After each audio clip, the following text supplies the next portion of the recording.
오늘 주신 말씀 우리 스가랴서 12장 1절부터 10절까지 말씀 한 절씩 교독하고 마지막 10절은 다 같이 읽도록 그렇게 하겠습니다. 스가랴서 12장 1절부터 10절까지 말씀 제가 읽고 여러분 읽으시고 우리 10절은 다 같이 읽도록 하겠습니다. 이스라엘에 관한 여호와의 경고의 말씀이라.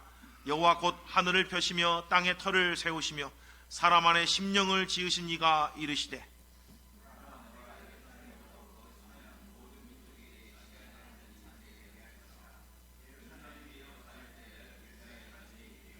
그날에는 내가 예루살렘을 모든 민족에게 무거운 돌이 되게 하리니 그것을 드는 모든 자는 크게 상할 것이라. 천하 만민이 그것을 치려고 모이리라.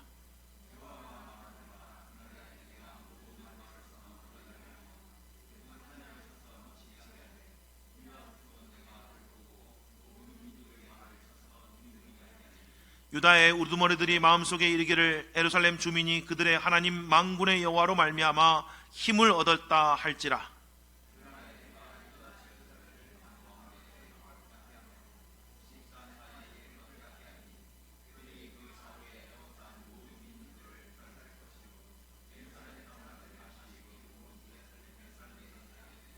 여호와가 먼저 유다 장막을 구원하리니 이는 다윗의 집의 영광과 예루살렘 주민의 영광이 유다보다 더하지 못하게 하려 함이니라.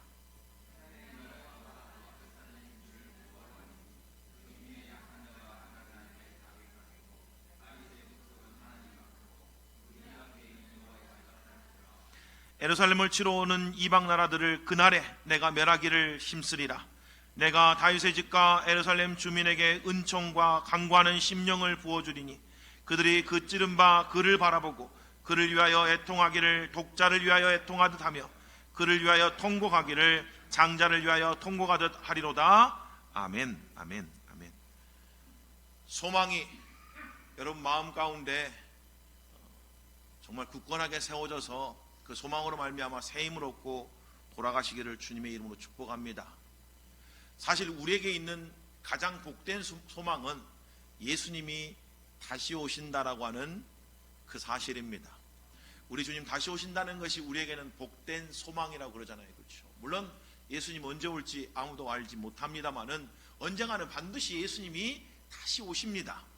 그래서 예수님께서 우리 가운데 상급 주실 거고 면류관 주실 거고 우리 가운데 영광을 허락해 주실 겁니다. 그리스도와 함께 우리가 상속자가 돼서 하나님이 허락하신 어마어마한 것들을 누리게 될 거라고 성경이 그렇게 약속하고 있잖아요. 그렇죠? 그것이 우리의 소망이다. 그리고 우리는 그 소망을 바라보고 이 땅의 삶을, 지금의 삶을 이겨낸다라고 성경이 그렇게 이야기를 합니다.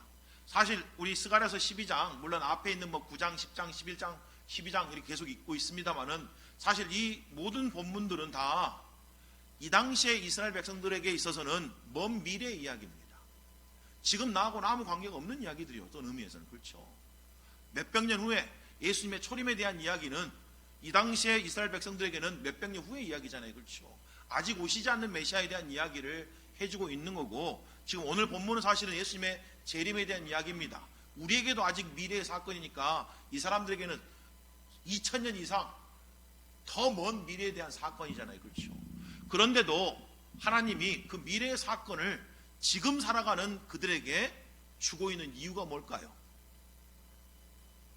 장래 일, 특별히 장래 하나님이 하실 그 일을 통해서 지금 믿음을 붙들고 소망 가운데 승리하라는 이야기 아니겠어요? 그렇죠? 사실 요한계시록이라고 하는 장래 일을 미리 우리에게 가르쳐 주신 이유도 여기 있습니다. 장래에 어떻게 될 걸 우리가 미리 알게 하심으로 말미암아 우리가 어떤 고난과 어떤 환란이 있어도 장차 교회가 승리할 거야. 장차 주님이 승리의 왕으로 이 땅에 오실 거야. 장차 하나님의 나라가 이 땅 가운데 영원히 세워질 거야. 우리가 그 나라 가운데 주님과 함께 영원히 왕노릇하게 될 거야. 다시는 눈물도 아픔도 슬픔도 죽음도 없는 곳에서 영원히 주님과 함께 살 그날이 반드시 올 거야 라는 것들을 미리 가르쳐 주시면 말미암아 지금 고난당하고 있는 하나님의 백성들 가운데 위로와 또 격려와 소망을 품게 하려고 하는 하나님의 의도가 아니겠습니까? 오늘 이 본문을 통해서도 우리가 그런 소망 가운데 나갔으면 좋겠습니다. 그러니까 소망이라고 하는 건 물론 그렇죠. 우리가 원하고 바라는 건 지금 당장 뭔가가 우리의 삶 가운데 이루어지길 원하는 마음이야. 저도 있고 여러분도 있는 거 아니에요? 그렇죠.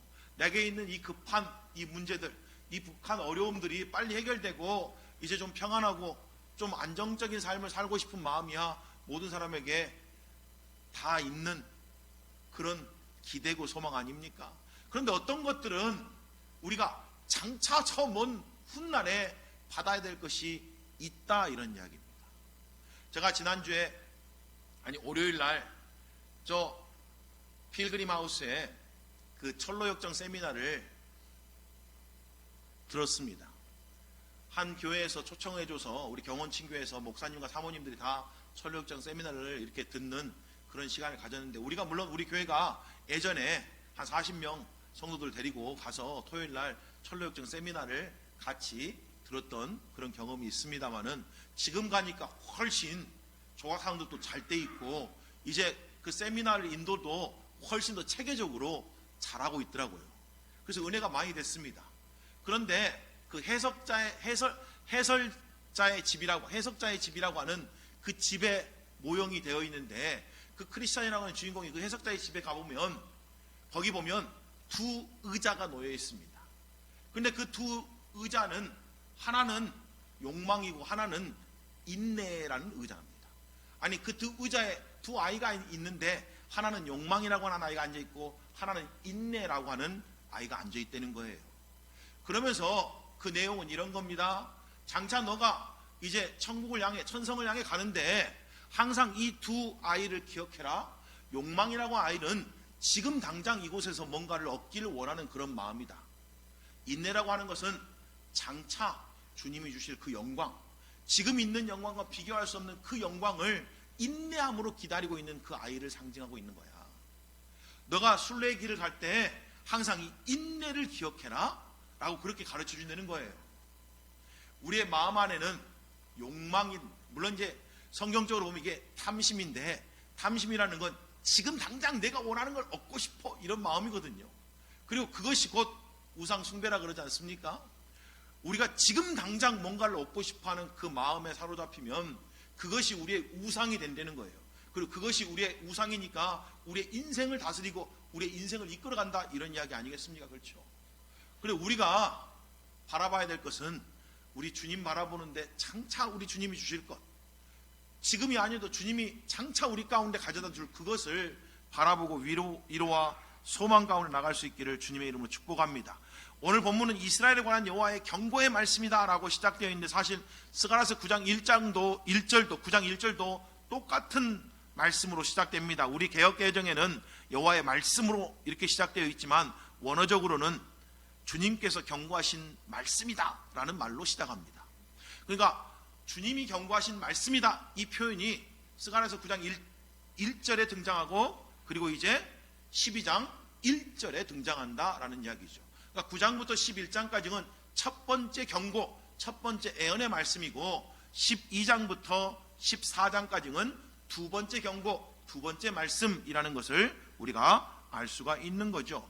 첫 번째 경고, 첫 번째 애언에서는 예수 그리스도의 초림의 사건, 그리고 그 오신 그 메시아를 이스라엘 백성들이, 자기 백성들이 거절할 거에 대한 그런 내용들이 담겨 있습니다. 그리고 이제 오늘 우리가 읽었던 이 12장부터는 두 번째 경고인데, 성령의 강림으로 말미암아 은혜의 왕국이 이루어지고 또 하나님의 백성들이 죄심과 회개를 통해서 큰 환난에서 구원받고 마침내 예수님의 재림을 통해서 메시아의 영원한 나라, 영광의 왕국이 이루어질 거라고 하는 약속이 강조되고 있는 그런 내용입니다. 그러니까 이제 앞의 내용은 예수님의 초림 사건에 대한 이야기고, 뒤의 내용은 이제 예수님의 재림 사건에 대한 이야기를 경고하고 있다라고 하는 그런 이야기죠. 그러니까 이 당시 이스라엘 백성들에게는 아주 먼 이야기들입니다.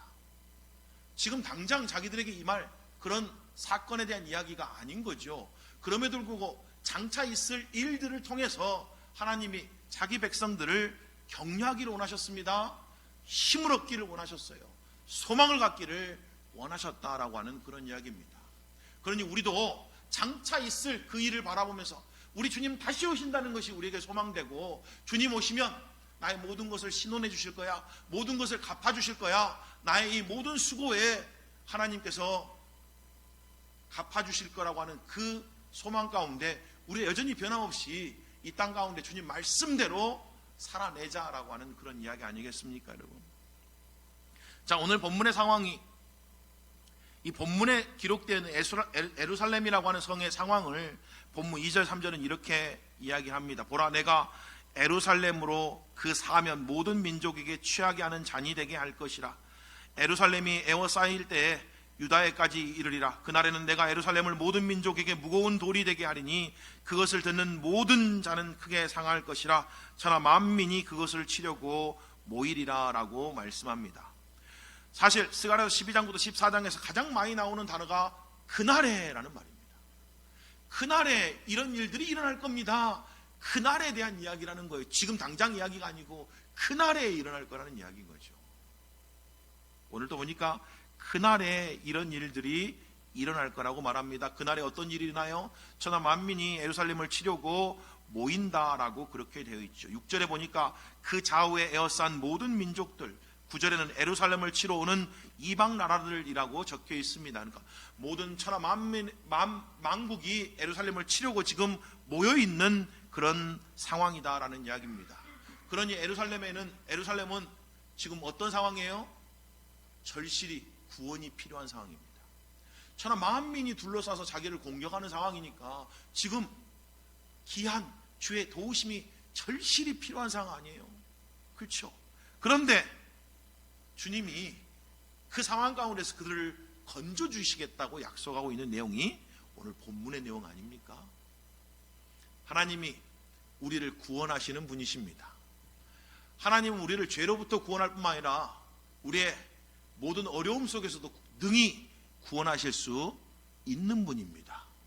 그래서 사도 바울도 하나님이 자기를 구원하셨다고, 건져셨다고 그렇게 수없이 많이 고백하잖아요. 특별히 고린도후서 1장 같은 경우를 보면 자기가 이제 거반 죽게 됐다, 나는 이제 죽는 것 말고는 소망이 없다 그랬는데 그때 하나님이 자기를 건지셨다라고 말합니다. 그리고 지금도 건지시고 앞으로도 건지실 거라고 확신한다라고 그렇게 이야기를 하는 거잖아요. 하나님이 과거에 우리를 죄로부터 건지셨습니다. 하나님이 지금도 우리를 죄의 영향력으로부터, 죄의 권세로부터 건지십니다. 그리고 마지막 날에 하나님이 온전히 사망의 권세로부터 우리를 건지시는 거예요. 그래서 우리의 구원은 과거, 현재, 미래 모든 시간 동안 하나님으로부터 건짐받는 인생이란 이야기예요. 구원받는 인생이란 이야기입니다. 아니, 하나님이 우리를 오늘 또 구원하실까를 확신하니까 우리가 이 자리에 와서 하나님 앞에 기도하는 거 아니에요? 하나님이 우리를 건져주실 것을 믿기 때문에 우리가 이 자리에 나와서 하나님의 그 구원의 손길을, 그 도움의 손길을 때에 따라 돕는 은혜를 얻기 위해서 이 자리에 나와 있는 건 아니겠습니까? 그렇잖아요. 온 만민이 그들을 애워쌌습니다. 모든 나라들이 그들을 애워쌌는데 하나님이 초자연적인 능력으로 그들을 원수로부터 건져주시겠다고 약속합니다. 그 하나님을 오늘 본문은 이렇게 소개합니다. 여호와 곧 하늘을 펴시며 땅에 터를 세우시며 사람 안에 심령을 지으신 이가 이르시되라고 말합니다. 하나님은 어떤 하나님으로 묘사되고 있습니까? 하늘을 지으시고 땅에 터를 세우신 하나님이십니다. 천지를 지으신 하나님이시다, 이런 이야기죠. 창조주 하나님이시다라고 말합니다. 게다가 그분은 어떤 분입니까? 사람 안에 심령을 지으신, 영혼을 지으신 분이다. 다른 말로 말하면 사람들의 주인이시다, 이런 이야기입니다. 천지의 주인이실 뿐만 아니라 사람들의 주인이시다. 그런 주권자 되시는 하나님이시다. 그리고 하나님이 이 모든 상황을 통해서 예루살렘을 구원하신다라고 그렇게 이야기를 합니다. 그날에요. 근데 여러분, 그날은 하나님이 자기 백성을 구원하는 날입니다. 그런데 사실은 그날은 또 어떤 날이에요? 그날은 하나님이 천하 만민을 심판하는 날입니다. 오늘 본문을 자세히 보면 사실 이런 상황, 예루살렘이 천하 만민으로부터, 만국으로부터 포위되는 이런 상황들은 누가 만든 거라 그래요? 하나님이 만드신 거예요. 2절에 분명하게 되어 있잖아요. 보라, 내가 예루살렘으로 이렇게 되게 하리라 라고 되어 있잖아요. 누가 그렇게 만드셨다고요? 하나님이 만드셨습니다.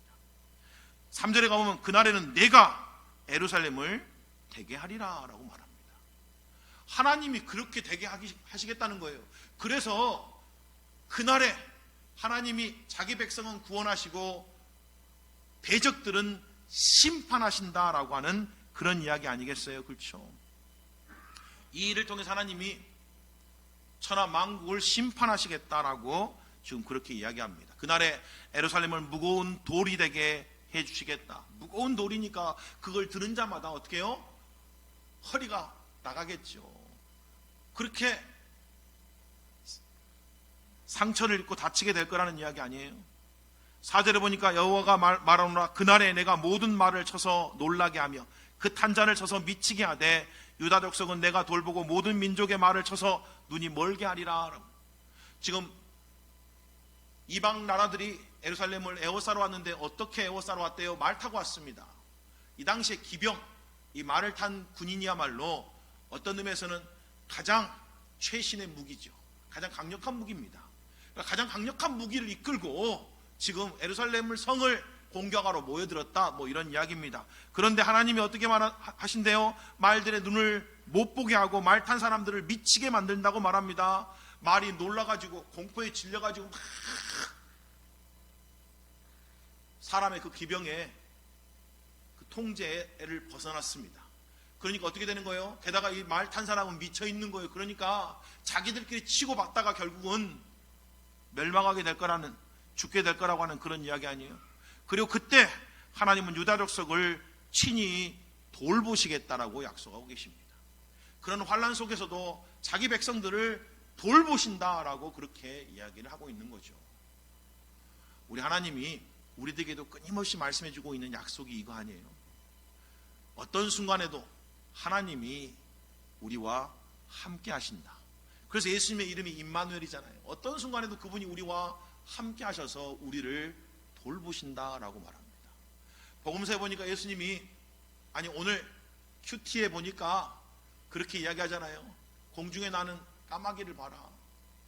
하나님이 먹이시지 않냐. 들에 핀 백합화를 좀 봐라. 하나님이 입히시지 않냐.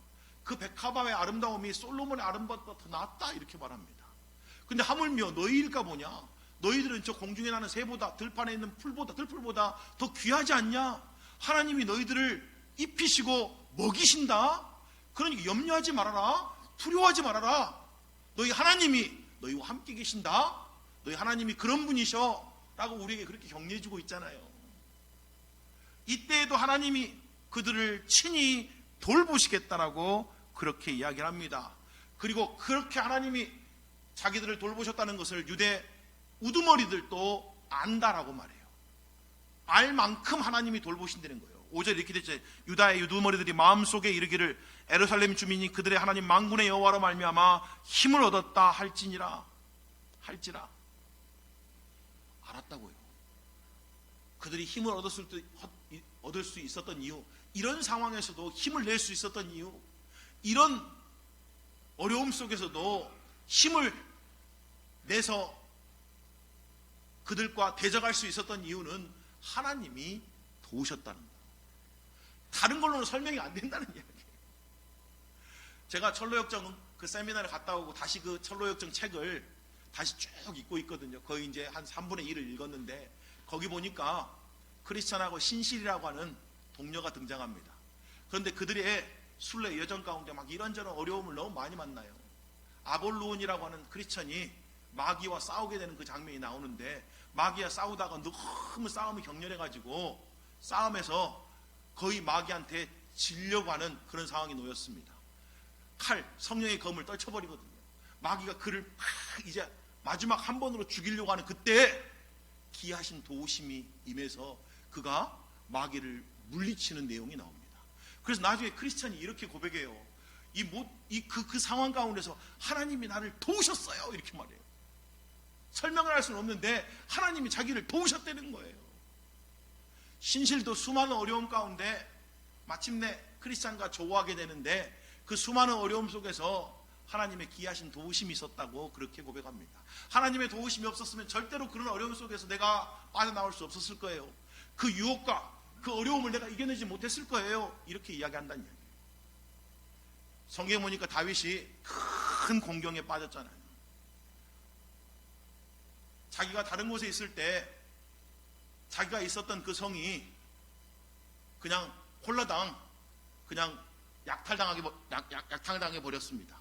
그랬더니 같이 있었던 부하들이 도리어 다윗을 쳐 죽이려고 했다는 거예요. 그런데 성경에 이런 표현이 나옵니다. 그때 다윗이 하나님으로 말미암아 힘을 얻고 일어섰다, 이렇게 말해요. 놀랍잖아요. 하나님이 우리에게 힘을 주시는 분이십니다. 그래서 사도 바울도 이렇게 말합니다. 내게 능력 주시는 자 안에서 내가 무엇이든지 할 수 있느니라. 그래, 그 무엇이든지가 뭐예요? 부하든지 가난하든지 나는 어떤 상황 속에서도 자족한 삶을 살 수 있습니다. 왜요? 내게 능력 주시기 때문에 그렇다는 거예요. 주님이 내게 능력 주시기 때문에 내가 능히 감당할 수 있습니다 라고 지금 그렇게 고백하고 있는 거잖아요. 그렇죠? 우리 주님이 오늘 우리에게 능력 주시는 분이십니다. 아니, 능력 주시기를 원하시는 분이시죠. 우리가 그 능력을 기억하고 다시 한번 힘을 얻어 일어설 수 있기를 주님의 이름으로 축복합니다. 그날에 본문 6절에 이렇게 말합니다. 그날에 내가 유다 지도자들을 나무 가운데 화로 같게 하며 곡식단 사이에 횃불 같게 하리니 그들이 그 좌우에 에워싼 모든 민족들을 불사를 것이요 예루살렘 사람들은 다시 그 본 곳 예루살렘에 살게 되리라 라고 말해요. 사실 이 이야기는 사사기 15장에 나온 삼손의 이야기를 가져온 내용입니다. 삼손이 블레셋 사람과 전쟁을 했는데 쓸만한 무기가 없었어요. 그래서 여우를 잡아다가 여우 꼬리에 횃불을 답니다. 그리고 여우들을 막 풀어놔요. 그랬더니 여우들이 블레셋 족속의 곡식단으로 들어가가지고 모든 곡식을 불태워버립니다. 그래서 블레셋 사람들이 먹을 것이 없어졌다는 내용이 사사기 15장에 등장하는 거죠.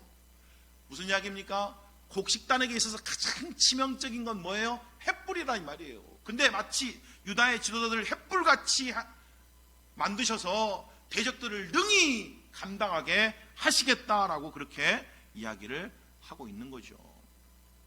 그렇게 하나님이 유다 장막을 구원하시겠답니다. 7절에 여호와가 먼저 유다 장막을 구원하리니 이는 다윗의 집의 영광과 예루살렘 주민의 영광이 유다보다 더하지 못하게 함이니라 라고 그렇게 되어 있죠. 유다 장막을 먼저 구원하시겠다라고 약속하고 계시는 내용입니다. 자, 또 계속해서 그날에 8절 9절이죠. 그날에 여호와가 예루살렘 주민을 보호하리니 그 중에 약한 자가 그날에는 다윗 같겠고 다윗의 족속은 하나님 같고 무리 안에 있는 여호와의 사자 같을 것이라. 예루살렘을 치러 오는 이방 나라들을 그날에 내가 멸하기를 힘쓰리라. 누가 멸하신다고요? 하나님이 멸하십니다. 하나님이 멸하시겠대요. 어떻게 해요? 그 중에 약한 자가 그날에는 다윗 같게 만드시겠대요.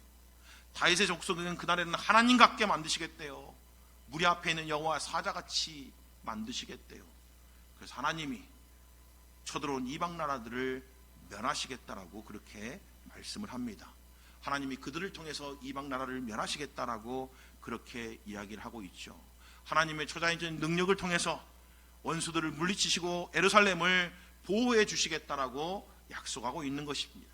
게다가 여기 보니까 하나님이 내가 하리라 라고 계속 내가 한다 이렇게 하나님이 하시겠다고 하는 이 표현을 반복함으로 말미암아 하나님의 강력한 의지를 엿볼 수 있는 거예요. 하나님이 하시겠다. 내가 너희를 돌본다. 내가 너희와 함께한다. 하나님이 우리와 함께 하시면 누가 우리를 대적하겠습니까? 그렇잖아요. 하나님이 우리 편이신데 누가 우리를 거꾸로 들일 수 있겠냐고요. 지금 그 이야기하고 있는 거잖아요. 우리 인생 걸어가는 동안 하나님이 우리와 함께 하시면 누가 우리를 대적할 수 있고 누가 우리를 거꾸로 들릴 수 있겠습니까? 반드시 우리가 승리할 거라고 하는 그런 소망. 물론 지금 당장 보여지는 걸로는 그게 잘 안 보일 수가 있죠. 그래서 우리는 보는 것으로 살지 않고 믿음으로 사는 사람들입니다. 믿음으로 산다고요. 사실 오늘 이 본문 아까도 말씀드렸습니다만 먼 미래 이야기라고 그렇죠. 물론 16세기의 칼빈 같은 사람들은 또 그 외 수많은 주석가들은 오늘 이 본문은 교회와 관련된 그런 본문이라고 그렇게 해석했습니다. 영적으로 해석했다는 이야기죠.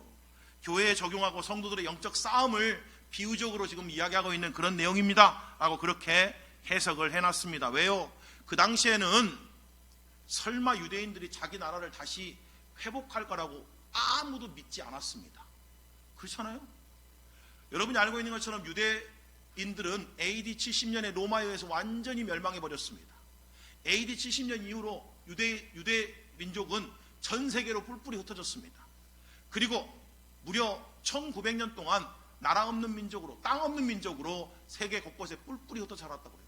그런데 기적이 일어났습니다. 1948년에 이스라엘이라고 한 나라가 탄생한 거예요. 놀랍잖아요, 여러분.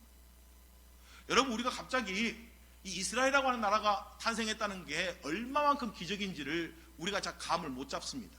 사실 우리가 일제 36년 동안 식민지 생활을 했잖아요.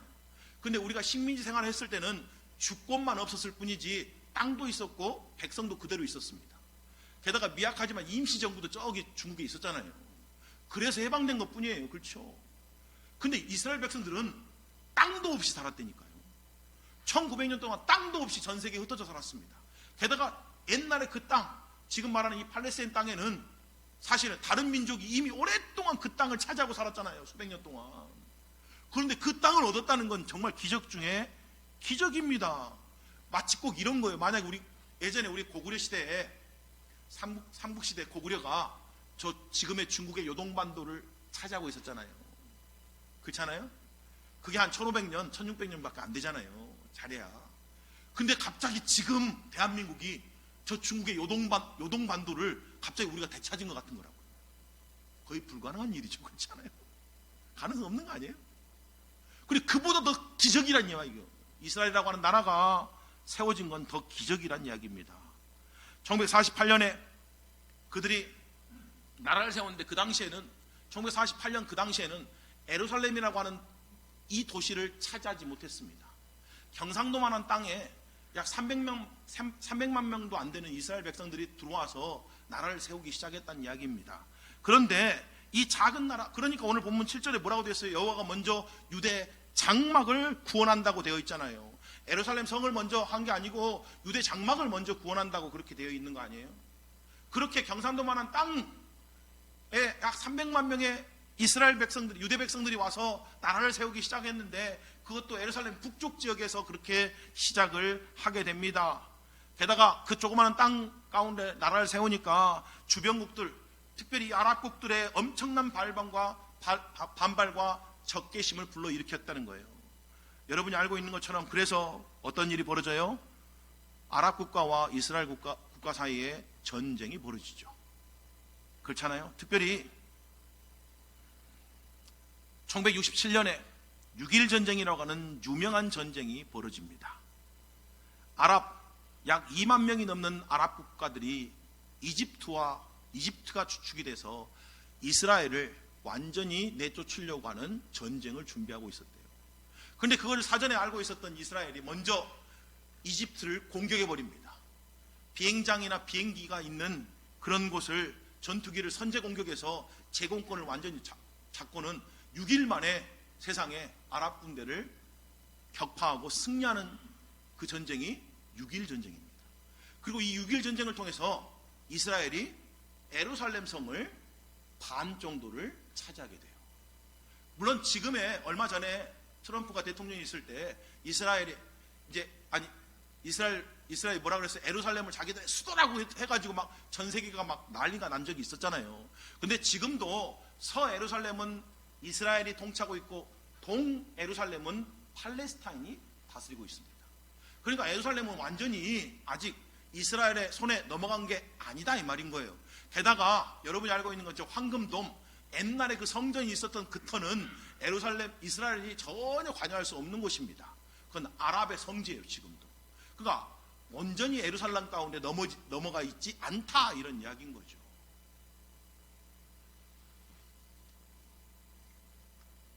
온전한 회복이 아직 이루어지지 않았다. 과정 중에 있다 이런 이야기. 그런데 이 6.1 전쟁이 끝나면서 아까도 말씀드린 것처럼 예루살렘을 잠깐 뺏었다 그랬잖아요. 예루살렘을 뺏었을 때 이스라엘 방송에서 한 성경 구절이 선포되기 시작했습니다.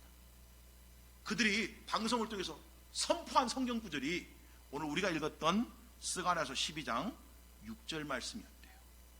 그들이 이렇게 선포합니다. 예루살렘 사람들은 다시 그 본 곳 예루살렘에 살게 되리라. 이 말씀을 선포했다는 거예요. 무슨 말이에요? 이스라엘 백성들은 그때 이 말씀이 성취되었다라고 믿었다는 이야기예요.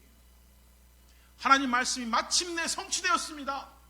우리가 1900년 동안 전 세계에 흩어져 살다가 마침내 하나님의 이 말씀이 지금 우리 눈으로 성취되었습니다 라고 그렇게 선포했다는 이야기입니다. 물론 아까도 말씀드린 것처럼 예루살렘이 온전히 이스라엘 이 통제 지배 가운데 들어가지 않았으니까 아직 다 성취된 건 아니죠. 그렇죠? 그럼 마지막 때 우리 주님 다시 오셨을 때 온전한 성취가 이루어질 거지만 이미 성취가 시작되고 있다라고 하는 그런 이야기 아니겠어요? 로마서 11장 25절 27절에 이렇게 말합니다. 형제들아 너희가 스스로 지혜 있다 하면서 이 신비를 너희가 모르기를 내가 원하지 아니하노니 이 신비는 이방인의 충만한 수가 들어오기까지 이스라엘의 덜은 우둔하게 된 것이라. 그리하여 온 이스라엘이 구원을 받으리라. 기록된 바 구원자가 시온에서 오사 야곱에게서 경건하지 않은 것을 돌이키시겠고 내가 그들의 죄를 없이 할 때에 그들에게 이루어질 내 언약이 이것이라 함과 같으니라. 온 이스라엘이 구원받는 그날, 오늘 말하는 그날이 그날입니다.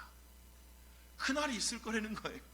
물론 어떤 사람들은 어떻게 온 이스라엘이 민족적으로 구원받습니까? 구원은 다 개인적으로 받는 거지.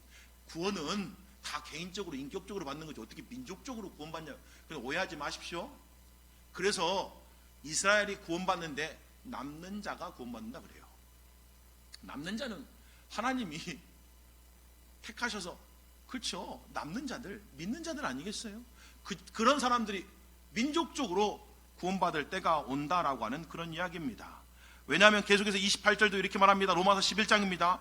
복음으로 하면 그들이 너희로 말미암아 원수된 자요 택하심으로 하면 조상들로 말미암아 사랑을 입은 자라.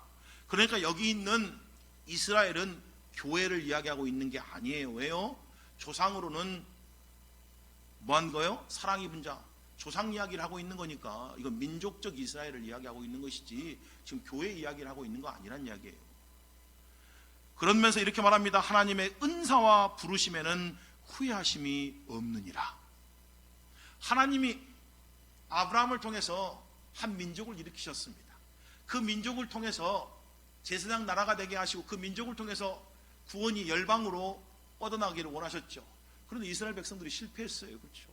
그래서 하나님이 이제 교회를 통해서 우리를 왕같은 제사장으로 삼으셔서 우리를 통해서 이 복음을 세상에 흘러보내기를 원하고 계시는 거잖아요. 그렇죠? 그럼에도 불구하고 하나님이 택하신 자기 백성을 버리시겠습니까? 그건 아니죠. 택하신 이스라엘 백성들을 하나님이 버리시겠냐고. 그게 바로 하나님의 택하심에는 후회가 없습니다라는 말입니다. 하나님이 택하셨으면 반드시 다시 회복시키시겠죠. 그 이야기를 수없이 반복하고 있는 거예요. 성경은요. 그게 안 되면 성경이 다 우화적으로 다 영해해야 됩니다. 영적인 해석. 이해가 안 된다는 얘기예요. 다 뭐 교회 시대의 영적인 싸움이니 뭔 이런 식으로 넘어가는 거지 성경 말씀을 말씀으로 해석할 수가 없게 되는 거죠.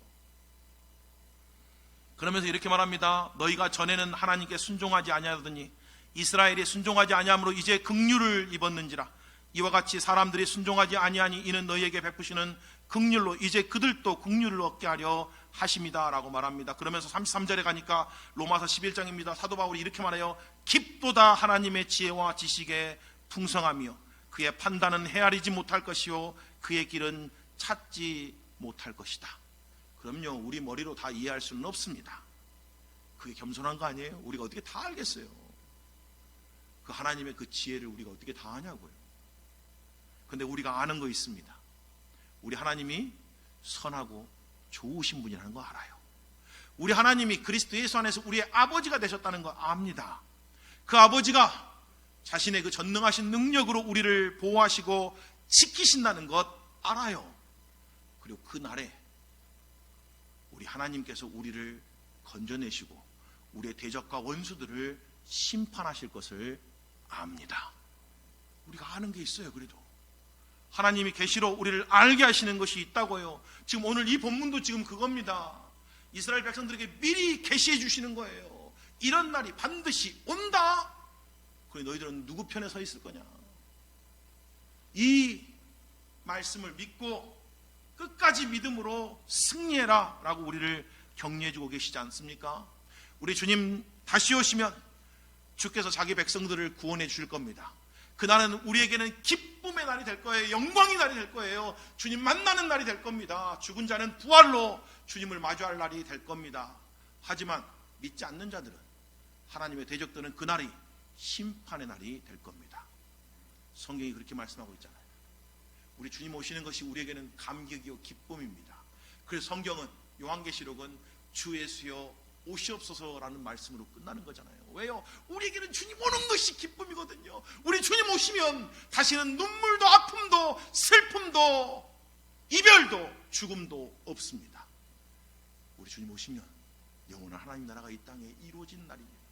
주님과 함께 왕노를 하게 되는 그날이니까 우리에게 이보다 더 기쁜 날, 이보다 더 감격스러운 날은 없는 거죠. 이것이 우리의 소망입니다. 그리고 마침내 반드시 주님 다시 오실 겁니다. 그 이야기 해주고 싶은 거잖아요. 그렇죠? 오늘 10절에 보니까 이렇게 됐습니다. 그날에 하나님이 이렇게 약속합니다. 내가 다윗과 예루살렘 주민에게 은총과 강구하는 심령을 부어주리니 그들이 그 찌른 바 그를 바라보고 그를 위하여 애통하기를 독자를 위하여 애통하듯 하며 그를 위하여 애통하기를 장자를 위하여 통곡하듯 하리로다 라고 말합니다. 하나님이 그날에 그들에게 은총과 강구하는 심령, 성령을 부어주셔서 회개하도록 하신다는 거예요. 물론 이게 일부가 예수님이 죽으시고 부활하시고 승천하시고 난 뒤에 성령을 부어주심으로 일부가 이 땅에 이루어졌습니다. 하나님 나라가 이 약속이 일부가 이루어졌다. 물론 완벽하게 이루어진 건 아니지만 어떻게 할 수 있냐면 사도행전 2장에 가보면 사도 바울이 복음을 전하자 이스라엘 백성들 가운데 그러면 우리가 어찌할 거라고 하는 통회함이 있었잖아요. 사도행전 2장 36절에 보니까 그런즉 이스라엘 온 집은 확실히 알지니 너희가 십자가에 못 박은 이 예수를 하나님이 주와 그리스도가 되게 하셨느니라 라고 말합니다. 그러자 그들이 마음에 찔려서 형제들아 우리가 어찌할꼬 라고 그렇게 말하죠. 그러자 베드로가 대답합니다. 2장 38절입니다. 베드로가 이르되 너희가 회개하여 각각 예수 그리스도의 이름으로 침례를 받고 죄사함을 받으라. 그러면 성령의 선물을 받으리라 라고 말씀합니다. 그리고 그날에 3,000명이 침례에 순종했다고 성경이 그렇게 기록하고 있는 거죠. 그러니까 그날에 부분적으로 이루어진 거예요. 성취가 된 거예요. 근데 아까 로마서 11장에서 읽었듯이 그럼에도 불구하고 이스라엘 백성들은 뭐 했어요? 하나님을 거절했습니다. 그래서 하나님의 긍휼이 이방인에게 흘러갔다 그러잖아요. 그리고 이방인의 그 수가 찰 때까지 그들이 사실은 거역하고 있는 거죠. 그리고 뭐라고 말씀했어요? 우리가 긍휼 받은 걸 통해서 다시 그들에게 긍휼이 흘러갈 거라고. 우리를 보고 그들이 마음에 막 불붙듯이 해가지고 다시 그들을 하나님께로 돌이키겠다고 그렇게 이야기를 하고 있는 거 아니에요? 물론 요한계시록 1장 7절에 가보면 마지막 날 우리 주님이 오시면 그들이 가슴을 치고 통곡할 겁니다. 왜요? 그 예수가 그들이 그렇게 거부했고 그렇게 믿지 않으려고 했던 그 예수, 아니 그의 조상들이 그들을 십자가에 못 박아 죽인 그 예수가 진짜 그리스도와 주님이라는 걸 아니까 마치 장자를 잇는 것 같은 애통함으로 애통할 거라고 이야기하잖아요. 물론 이스라엘 민족만 그런 게 아니죠. 요한계시록 1장 7절에 보니까 이렇게 되어 있습니다. 볼지어다 그가 구름을 타고 오시리라. 우리 주님 오실 겁니다. 각 사람의 눈이 그를 보겠고 그를 찌른 자들도 볼 것이요 땅에 있는 모든 족속이 그로 말미암아 애곡하리니 그러하리라. 아멘. 왜 애곡해요? 그분이 자기들이 거부했던 그분이 자기들이 믿지 않았던 그분이 곧 그리스도요 주님이시라는 걸 하니까 애곡하는 거 아니에요? 애통하는 거 아니에요? 그걸 알았단 이야기예요. 이제까지 안 믿었던 그분이 그분이구나. 이스라엘 백성들만 아니고 모든 민족이 그날을 보게 될 거라고요. 그래서 빌립보서 2장 10절 11절에 말씀하는 것이 이루어지는 거예요. 하늘에 있는 자나 땅에 있는 자들이나 땅 아래에 있는 자들이 모든 무릎을 예수의 이름에 꿇게 하시고 모든 입으로 예수 그리스도를 주라 시인하여 하나님 아버지께 영광을 돌리게 하셨느니라. 그날이 이루어질 겁니다. 여기 보니까 하늘에 있는 자들, 땅에 있는 자들, 땅 아래에 있는 자들, 그렇죠. 하늘에 있는 자들은 주님과 함께한 자들이고, 땅에 있는 자들은 지금 살아있는 자들이고, 땅 아래에 있는 자들은 죽은 자들이잖아요, 그렇죠. 그들이 다 부활해서 주님 앞에 설 겁니다. 의인이나 악인이나 부활해서 하나님의 보좌 앞에 서게 될 거라고요. 그때 그들이 모든 무릎을 꿇고 예수의 이름 앞에 입을 모아 예수 그리스도가 주님이셨습니다 라고 시인하게 될 거라고요. 그리고 땅 아래에 있는 자들은 영원한 지옥으로 떨어질 겁니다. 무슨 이야기입니까, 여러분? 지금이 은혜 받을 만한 때입니다. 지금이 구원의 때입니다. 지금 예수를 주라고 시인하는 자마다 구원을 얻습니다. 지금 예수께 무릎 꿇고 그분을 주인으로 삼는 자가 영생을 얻을 겁니다. 영원히 죽지 않을 거란 이야기예요. 죄라는 것은 성경에 보니까 다른 게 아니고 자신이 하나님 돼서 자신이 주인 되어서 자기 마음대로 사는 게 죄라 그러잖아요, 그렇죠? 아담이 하와가 선악과를 따먹은 건 하나님 같이 되고 싶었잖아요. 그래서 최초의 죄는 하나님 같이 되는 겁니다. 내가 하나님 되고 싶어. 그래서 내가 마음대로 내 인생 결정하고 싶어. 내가 하고 싶은 대로 하고 싶어. 주님께 맡기지 않고 주님께 물어보지도 않고 주님의 뜻을 분별하지도 않고 그냥 내가 알아서 살고 싶어. 내 감정대로, 내 느낌대로, 내가 원하는 대로, 내 욕구대로 그냥 살고 싶어. 내가 내 인생의 주인이야. 이러고 사는 것이 죄의 본질이잖아요, 그렇죠? 그런데 그리스도인들은 주인이 바뀐 사람들입니다. 더 이상 우리는 우리가 주인이라고 고백하지 않습니다. 우리는 예수가 주님이라고 고백하는 사람들입니다. 그래서 우리는 이제 더 이상 나를 위해 살지 않고 나를 위해서 죽으시고 부활하신 예수를 위해 산다라고 고백합니다. 왜요? 그분이 우리의 주인이시니까. 그리고 그 주인이 우리를 돌보시고 지키십니다. 그 주인이 우리를 붙들어 주십니다. 그 주인이 우리의 간구를 들으시고 응답하시는 분이십니다.